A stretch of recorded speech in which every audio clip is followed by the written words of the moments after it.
It's bigger than India. It's growing faster than China. It's a tech haven. Yes, a quiet revolution has been brewing in Southeast Asia.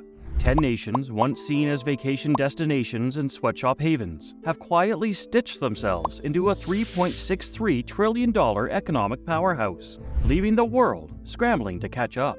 In this video, we'll crack open the vault of ASEAN's success, revealing the secrets, strategies, and moves behind their rise.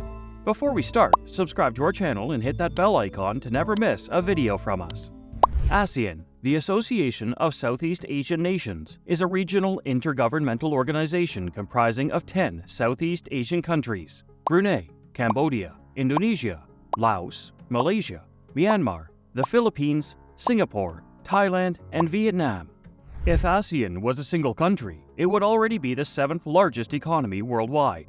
That's a pretty big deal, right? And this isn't just luck. It's because they've got this cool internal system set up that focuses on growing their economies while making sure everybody's happy.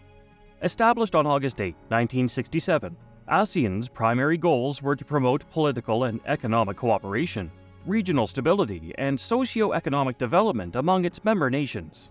Let's first talk about ASEAN's pretty impressive economic growth in the last couple of decades. Their total GDP has surged from a mere $600 billion in 2001 to a whopping $3.3 trillion in 2021. Experts predict it could climb to around $4.8 trillion by 2026. That would make them the 5th largest economy worldwide, just trailing behind big shots like the US, China, Japan, and Germany. Now, what's driving this incredible growth? Well, a bunch of things. Firstly, their demographics are on their side. Around 60% of the people in ASEAN are under 35, and the population is increasing by about 6 million every year. Then there's their trade game. They've secured some cool trade deals like the Regional Comprehensive Economic Partnership and hopped on board with their Comprehensive and Progressive Agreement for Trans-Pacific Partnership, giving their manufacturing sector a real boost. Businesses wanting to move from China are eyeing ASEAN too. We'll talk about it later in this video. Also, not all member states are on the same page. Some, like the Philippines and Vietnam, are doing great with growth rates of around 6.7% and 6.9% respectively. But then there's Myanmar, which is dealing with some internal issues, and it's predicted to see a shrinkage of 1.3%. So, how are they quietly becoming a global power? They're all about working together, you know? It's like being on a team where everyone pitches in. Some countries might be doing a bit better than others, but they're all part of the same crew. And because of this teamwork, ASEAN's economy is growing at lightning speed.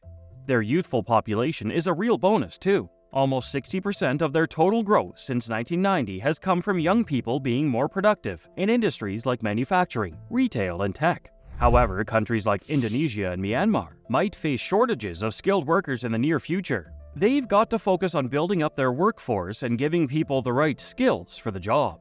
When it comes to handling money matters, ASEAN has shown some serious resilience. They weathered storms after the 1997 Asian financial crisis and even bounced back strong after the 2008 global financial hit. These days, they've got their economic house in order, with government debt lower than many other big nations. They've had fewer economic ups and downs compared to the European Union, which is pretty impressive. One super cool thing happening in ASEAN is their booming market for stuff people buy. By 2030, around 70% of the people living there will be part of the middle class. That's a lot of people buying things. They're also building tons of stuff like roads, airports, and digital hubs. It's not just about brick and mortar, it's about connecting people too.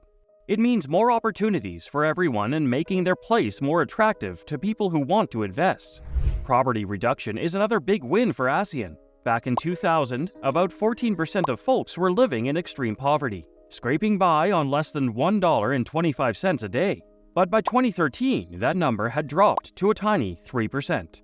That's some serious progress. Urban areas in ASEAN are also booming. More than half of their total economy comes from big cities with lots of people. This trend is set to continue, with millions expected to move to cities in the next few years.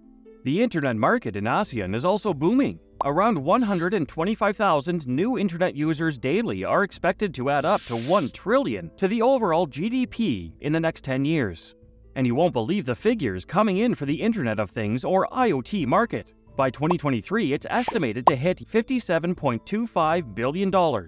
And guess what's leading the charge? The automotive IoT sector is expected to take the crown, with a predicted market volume of $19.96 billion in the same year. That's a whole lot of zeros.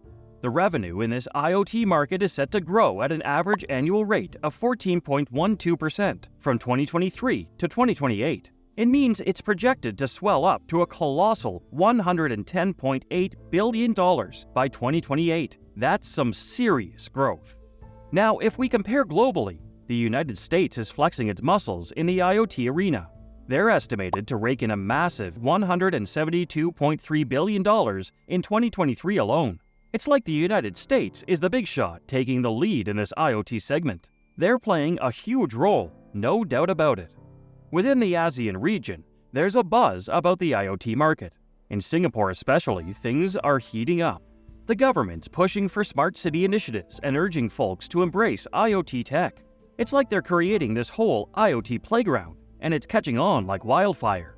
ASEAN is also stepping up its game to be a hub for all things innovative and digitally advanced. They've got this ASEAN Digital Integration Framework in place, where member countries are teaming up to collaborate on e-commerce, cybersecurity, and the digital economy. It's boosting their economy and making them stand out more on the world stage. Plus, the tech scene there is buzzing. Lots of startups and tech talent making waves. Some countries in ASEAN are even aiming to become the next Silicon Valley. Startups and entrepreneurs are having a blast in ASEAN, especially in cities like Singapore, Jakarta, and Bangkok. These people are bringing in new ideas and shaking up the traditional industries. It means more types of jobs and a bunch of new opportunities. It's pretty exciting stuff. Banks and the Association of Southeast Asian Nations, or ASEAN, are investing a lot of money into digitalizing their bank operations to aid their clients in digital transformation. Take UOB as an example. They have many services like UOB Infinity and the UOB SME app, which gives small and medium-sized enterprises, or SMEs, access to a cross-border banking platform with all the solutions they need for banking, financing, and operations. They're the fourth largest exporting region globally, right after the European Union, North America, and China. These countries within ASEAN have different skills in making and producing things, so they're exporting a whole range of goods. Vietnam has a thing for textiles, while Singapore and Malaysia are big on electronics. Thailand's rocking the vehicle and automotive parts scene, and Indonesia is leading in palm oil, coal, cocoa, and tin production. These countries are playing smart with their natural resources for sure. Then there's the Philippines, making a big name for itself in business processing outsourcing, and they're drawing in some big clients like China. They're setting up these export zones all over ASEAN, making expanding their exports easier. ASEAN is like this major crossroads for a lot of global flows. Singapore, for example, is like a whiz at tracking goods, services, money, and even data across borders. Malaysia and Thailand are also in the top 50 most connected countries. So basically, ASEAN is in this perfect spot to take advantage of all these global connections and grow even more. But as ASEAN's economy is thriving, there are also hurdles in the way of this incredible growth, though. ASEAN needs to sort out its internal market. Sure, they've axed most tariffs on goods among themselves, but there are still loads of other barriers making things a bit rough. They're not as tightly knit as groups like the EU or US, Mexico, and Canada. Then there's the whole climate change deal. Extreme weather is a real problem in ASEAN, and they need to up their game to handle it better. And let's not forget the tightrope act they're doing between the US and China. With tensions rising between these global giants, keeping everyone happy is no easy feat. So that's all for today's video. What do you think about ASEAN's economy and growth? Do let us know in the comment section below, and don't forget to subscribe to the channel. See you in the next video.